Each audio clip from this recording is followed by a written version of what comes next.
வணக்கம் தோழர். பேரன்பும் பெரும் கருணையுடன் என்றும் உங்கள் களிராடும் காளிராஜன். ஒரு மிகப்பெரிய போராட்டத்துக்கு அப்புறம் மீண்டும் உங்களை சந்திக்கிறதுல மகிழ்ச்சி. கடவுளுக்கும் உங்களுக்கும் சிறந்தாழ்ந்த நன்றி தோழர். ஓடிக்கிட்டே இருந்த பயணத்தில் ஒரு பெரிய வேகத்தடை. இந்த பிரேக் அது ஒரு சிறந்த அனுபவத்தை, இன்னும் மீதம் இருக்கிற கடமையை, இன்னும் தேவை இருக்கிற பொறுப்புணர்ச்சியை, மேற்கொள்ள வேண்டிய பயணத்தை, இன்னும் சென்றடைய வேண்டிய தூரத்தை, இன்னும் மிச்சம் இருக்கிற இந்த மீதி இருக்கிற இந்த வாழ்க்கையை ரொம்பவும் பயனுள்ளதாக வாழணும் அப்படிங்கிற தேவையை, ஒரு நிர்பந்தத்தை, ஒரு அழகுணர்ச்சியை, ஒரு ஒழுக்கத்தை எனக்குள்ள விதைச்சிருக்கு அப்படின்னு தான் நான் ரொம்பவும் நம்புகிறேன். டாக்டரோட அட்வைஸ் ரொம்ப நேரம் பேசக்கூடாது, ரொம்ப தூரம் நடக்கக்கூடாது, ரொம்ப தூரம் பயணிக்கக்கூடாது அப்படின்னு. ஆனால் டாக்டருக்கு தெரியாதுல்ல, பயணமும் நடையும் இல்லைன்னா ராஜனே இல்லை அப்படிங்கிறது. இப்போ நாம் சத்தியமங்கலம் காட்டில் இருக்கிற திம்பம் ஃபாரஸ்ட்டில் இருக்கோம் தோழர். ரொம்ப அற்புதமான மலை பிரதேசம்.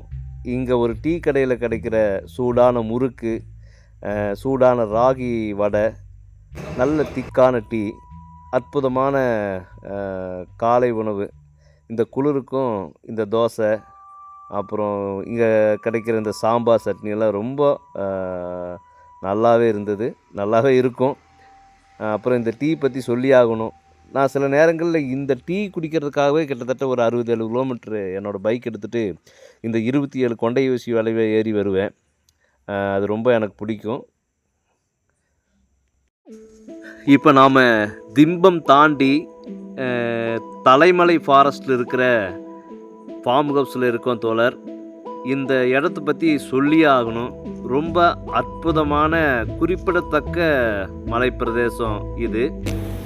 Sathyamangalam Thalaimalai forest, Nilgiri Kodanad estate, Kotagiri Kodanad estate, Karnataka Gundlupet forest, அதாவது மைசூர் வனப்பகுதி, இதெல்லாம் சேர்ந்து இந்த மூணு இணையிற மையப்பகுதி, அதாவது மாயாற்று பள்ளத்தாக்குன்னு சொல்லுவாங்க, மாயாற்று படுகுன்னு சொல்லுவாங்க, மாயாற்று பள்ளத்தாக்குன்னு சொல்லுவாங்க.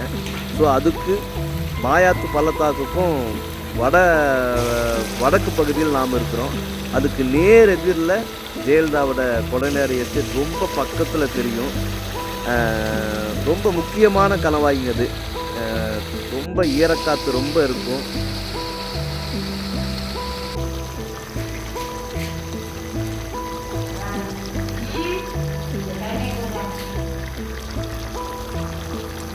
இங்கே வந்த உடனே எப்பவும் போல் நமக்கு ரொம்ப பிடிச்ச பள்ளிப்பாளையம் வரமிளகாய் கறி ரொம்ப அளவாக சாப்பிட்லாம், தப்பு இல்லை.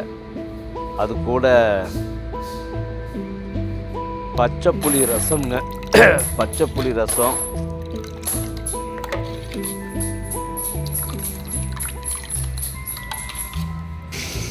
பள்ளிப்பாளையம் காரம் கம்மியான வரமிளகாய் சிக்கன், வெள்ளை சாப்பாடு.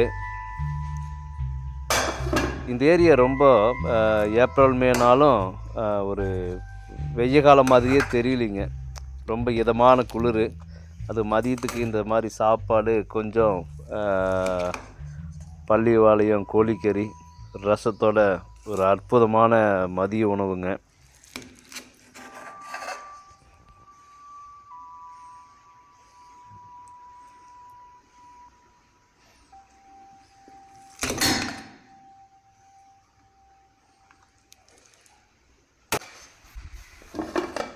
இது ஒரு அற்புதமான மூலிகை வாட்டருங்க. இது ஐயப்பன் கோயிலுக்கு மாலை போட்டு போனவங்களுக்கெல்லாம் இந்த குடி தண்ணீர் பற்றி ரொம்ப தெரியும். பள்ளிபாளையம் சிக்கன், முட்டை பொரியல், வெள்ளை சோறு, அற்புதம் போங்க. கொஞ்சமாக பள்ளிபாளையம் கறியும், அளவாக கொஞ்சம் முட்டையும். மதிய சாப்பிட்றதுக்கு இதெல்லாம் சாப்பிட்லாம், டாக்டர் அட்வைஸ் தான். அப்புறம் லைட்டாக புளியோட அளவாக ஒரு ரொம்ப எப்படி சொல்கிறது, நிறைய சாப்பிடாம ஒரு அரை வயிறு ஒரு முக்கால் வயிறு சாப்பிட்டாலே போதுன்னு நினைக்கிறேன். ரொம்ப அற்புதமான ருசிங்க அது. அந்த அந்த கோழிக்கறி, அந்த சின்ன வெங்காயம், அந்த வரமிளகாய், இந்த எண்ணெய், இதெல்லாம் கூட்டாக வெந்து அந்த வெள்ளை சோத்தோடு பிணைஞ்சு சாப்பிடும்போது ஒரு நல்ல ஒரு வரமிளகாயோடு சேர்ந்து அந்த கறியெல்லாம் சேர்ந்து ஒரு வாசனையே ஒரு அற்புதமாக இருக்குங்க.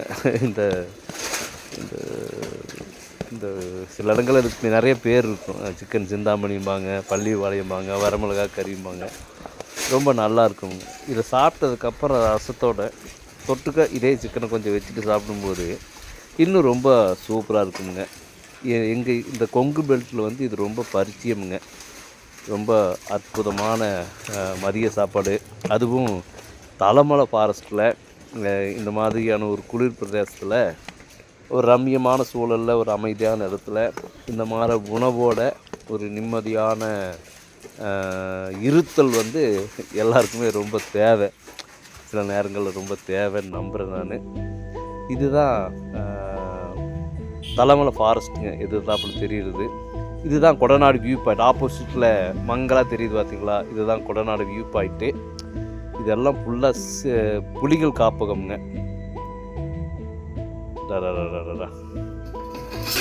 ஓகே, நெக்ஸ்ட் டே மார்னிங் என் வாழ்க்கையில் வீட்டில் இதுவரை இந்த மாதிரி ஒரு சாப்பாட்டை நான் சாப்பிட்டதே இல்லைன்னு தான் சொல்லணும். காலையில் அற்புதமான ஒரு வெண்பொங்கல், அப்புறம் அது என்னது உளுந்து வடை, அப்புறம் கேரட்டு, அப்புறம் முள்ளங்கி, அப்புறம் கத்திரிக்காய் அப்படின்னு ஒரு திக்கான சாம்பாருக்கு வெண்பொங்கல், அப்புறம் அருமையான தேங்காய் சட்னி, அப்புறம் அதுக்கு வந்து என்னது சூப்பர் போ, வெண்பொங்கல், உளுந்து வடை, சாம்பார், சட்னி. இந்த மாதிரி ஒரு காலை உணவை அது வீட்டில் சாப்பிட்றது என் வாழ்க்கையிலேயே இதுதான் முதல் முறை. நமக்கெல்லாம் வந்து சோறு தான், காலையிலையும் சோறு, அதுக்கு வந்து ஒரு பச்சை பயிரோ ஒரு தட்டைப்பயிரோ ஒரு சாம்பார் கூட தெரியாது. எங்கள் ஊரில் அதை துவரம் பருப்புன்னு சொல்லுவாங்க, இல்லை துவரப்பருப்பும்போம். அதில் கத்திரிக்காய் ஏதோ ஒரு காயை போட்டு, ஆனால் நல்லாயிருக்கும். புளி கரைச்சி ஊற்றி புளிக்கரைசலில் வச்சு ஜம்முன்னு பண்ணுவாங்க வீட்டில். எங்கள் அம்மா சமையல் சொல்கிறேன். சாப்பாடு சாம்பார்னு சொல்ல மாட்டோம், அது பருப்பு, துவரம் பருப்பு, இல்லைன்னா பச்சை பயிறு, தட்டைப்பயிறு, இதுதான் பெரும்பாலும். ரசமே நம்மளுக்கு அதிகம். இல்லைன்னா இதெல்லாம் எது இப்போ தட்டைப்பயிறு, பச்சை பயிறு, துவரம் பருப்பு இல்லைன்னா மிளகா சாறும்போம். அதாவது மிளகா சாறுன்னா புளியை கரைச்சி ரசம் வச்சுருவாங்க, அப்புறம் சாப்பாடு. இதுதான் பெரும்பாலும் காலை மதியம் சாயிட்டு இந்த மாதிரி இந்த நேரத்துக்கு இது தான் சாப்பிட்ணுங்கிறதெல்லாம் நம்ம உணவு எப்படி சொல்கிறது லிஸ்ட்லேயே இல்லை. எப்பவுமே சாப்பாடு தான். காலையிலையா சோறு, மத்தியானமாக சோறு, சாயந்தரமாக சோறு, ஏதோ தீபாவளி பொங்கலுக்கு பலகாரம், அதாவது இட்லி தோசை, இந்த மாதிரி இப்படி தான் கிட்டத்தட்ட நம்ம பாதி வாழ்க்கை போச்சுன்னு நினைக்கிறேன். அதுக்கப்புறம் தான் கொஞ்சம் மாறிச்சு. இன்னும் கூட நிறைய மாறலை. அதான் ஏன்னா ஒரு விஷயத்துக்கு பழகிட்டோம்னா அப்படியே தானே இருக்கும். அதான் விஷயம். இப்படி வந்து காலங்காத்தால் வெண்பொங்கலெல்லாம் நம்மளுக்கு ஒரு பெரிய இதெல்லாம் ஒரு பணக்காரத்தனமுங்க. வெண்பொங்கல், சாம்பார், சட்னி, அப்புறம் அதுக்கு இது என்னது உளுந்து வடை, இதெல்லாம் வந்து ஒரு மிகப்பெரிய பணக்காரத்தனமான சோறு.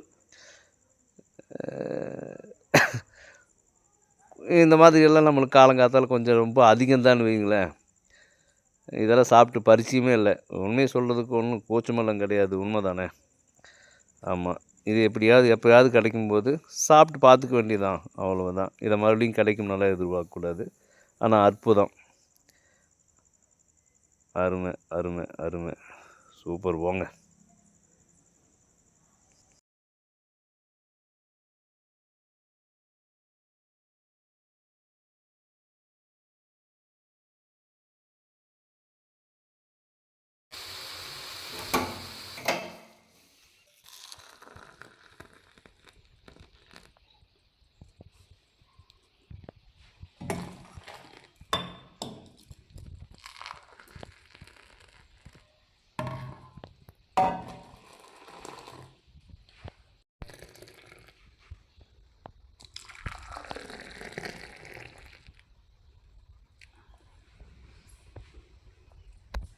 தூக்கம் அப்படி வருது இந்த ரெண்டே சாப்பிட்டா.